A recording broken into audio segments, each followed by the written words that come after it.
Hello friends, welcome to second part of this chapter. पिछली video में हमने agricultural practices के चौथे स्टेप मैन्योरिंग तक पढ़ लिया था।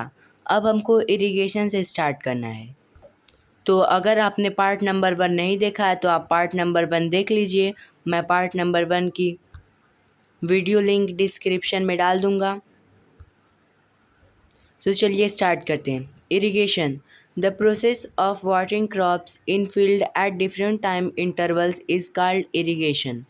तो देखिए, इरिगेशन मतलब होता है सिंचाई करना। तो इरिगेशन ऐसी प्रोसेस होती है जिसमें हम अपने क्रॉप्स को मतलब अपनी फसलों को पानी देते हैं। और वो हम पानी कब देते हैं? हम डिफरेंट टाइम इंटरवल्स मतलब उसका कोई एक फिक्स समय निर्धारित नहीं होता है। अब ये नेसेसरी तो नहीं है कि क्रॉप्स को जितनी बार पानी चाहिए हमेशा उतनी बार ही पानी लगेगा। तो इरिगेशन के मेथड्स हैं traditional methods and modern methods.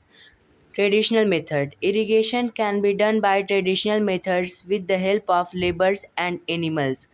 तो ट्रेडिशनल मेथड में हम इरिगेशन को लेबर्स या फिर एनिमल्स की हेल्प से करते हैं। और ट्रेडिशनल मेथड में हमारे वाटर की बहुत ज़्यादा वेस्टेज होती है और टाइम की भी वेस्टेज होती है, क्योंकि ज़ाहिर है अगर हम कोई काम लेबर्स और एनिमल्स के थ्रू करेंगे तो उसमें टाइम भी बहुत लगेगा और उसमें वाटर की वेस्टेज भी होगी। इसके एग्जांपल्स हैं मोट, चेन पम्प, ढेकली एंड राहत। अब इसके बाद है modern method. In this method work is done by machine and in conserve water. इस मेथड में हम अपनी इरिगेशन को मशीन के थ्रू करते हैं और इसमें हम पानी की भी बहुत बचत करते हैं, क्योंकि जब हम मशीन के थ्रू करेंगे तो हमें पता रहता है कि क्रॉप्स को कितनी वाटर की ज़रूरत है, तो उस हिसाब से हम मशीन से उनको उतना पानी दे देंगे। अब ट्रेडिशनल मेथड में क्या होता था? ट्रेडिशनल मेथड में हम पूरी फील्ड को पानी से भर देते थे, जिसकी वजह से कभी कभी वाटर लॉगिंग भी हो जाती थी। अब सवाल ये उठता है कि वाटर लॉगिंग क्या होता है? वाटर लॉगिंग एक ऐसी प्रोसेस होती है जिसमें हम हमारे फील्ड में इरिगेशन के दौरान ज़रूरत से ज़्यादा अमाउंट में वाटर कलेक्ट हो जाता है और फसल के ख़राब होने के चांसेस ज़्यादा रहते हैं। इसके एग्जांपल्स हैं sprinkler system and drip system. Sprinkler system में फार्मर्स स्प्रिंकलर डिवाइस से खेत में फुहारों से सिंचाई करते हैं। इसमें पानी की बहुत बचत होती है और वाटर लॉगिंग के चांसेस कम रहते हैं। और ड्रिप सिस्टम में farmer drop by drop crops को इरिगेट करते हैं और इससे बहुत वाटर कंजर्व होता है। अब इरिगेशन के बाद आता है protection of crops. It is very important to protect the crops from pest, weeds, diseases and many other things because they damage crops very badly. Farmers को क्रॉप्स की प्रोटेक्शन करने की बहुत ज़रूरत होती है, क्योंकि अगर वो क्रॉप्स की प्रोटेक्शन नहीं करेंगे तो बहुत सी ऐसी चीज़ें होती हैं जो उनको बहुत नुकसान पहुंचा सकती हैं, जैसे कि पेस्ट्स हो गए, वीड्स हो गए, बहुत टाइप की डिजीज़ हो गई और भी ऐसी बहुत चीज़ें होती हैं जो क्रॉप्स को नुकसान पहुंचा सकती हैं। अब सवाल ये उठता है कि पेस्ट क्या होते हैं? Pest are organism that attack and damage crops. Pest ऐसे ऑर्गेनिज्म होते हैं जो क्रॉप्स को अटैक करते हैं और उनको ख़राब कर देते हैं।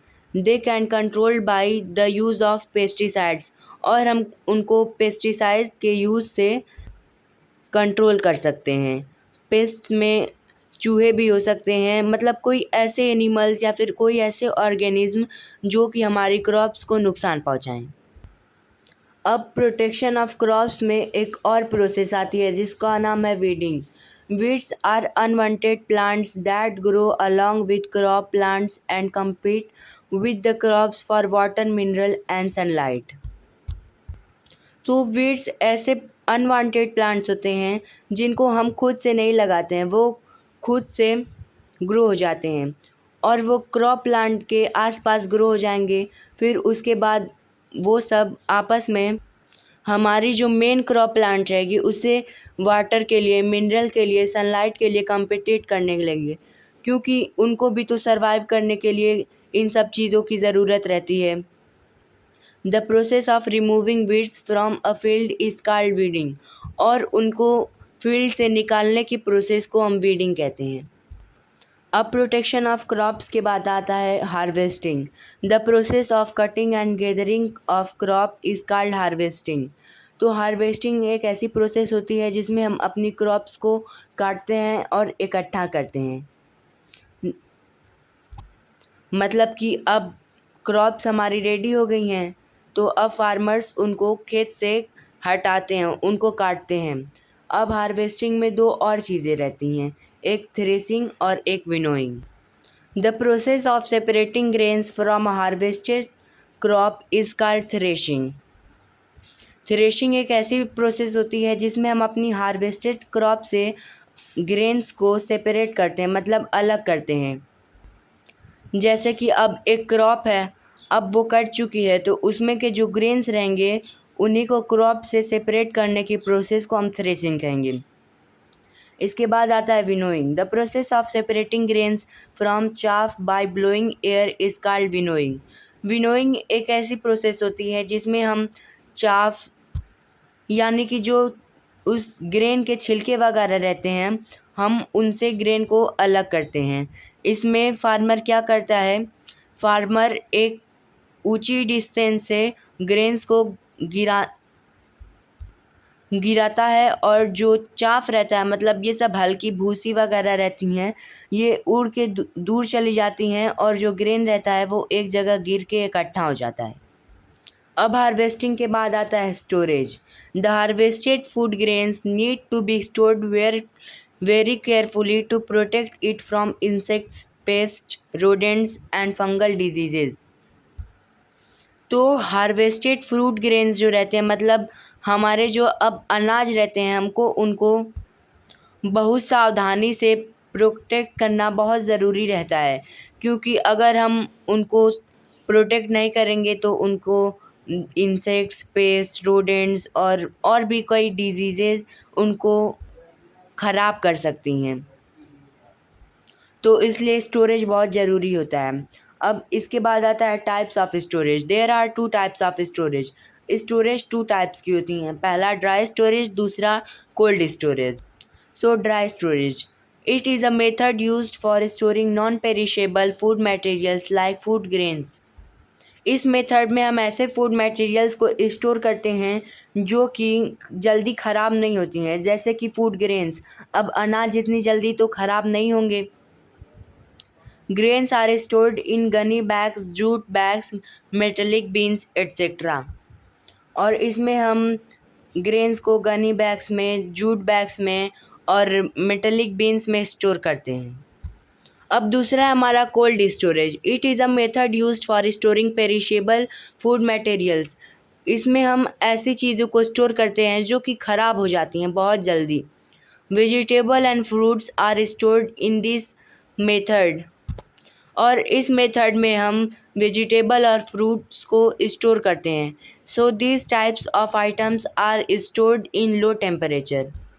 तो अब जाहिर है इसमें जब हम सब्जियों और फलों को स्टोर करेंगे तो इनके ख़राब होने के चांसेस ज़्यादा रहते हैं। तो इनको हम लो टेम्परेचर पर स्टोर करते हैं, मतलब कि कोल्ड स्टोरेज का मतलब है ठंडा स्टोरेज। हम ऐसी चीज़ों को कोल्ड स्टोरेज में स्टोर करते हैं इसलिए क्योंकि इनके ख़राब होने के चांसेस बहुत ज़्यादा रहते हैं।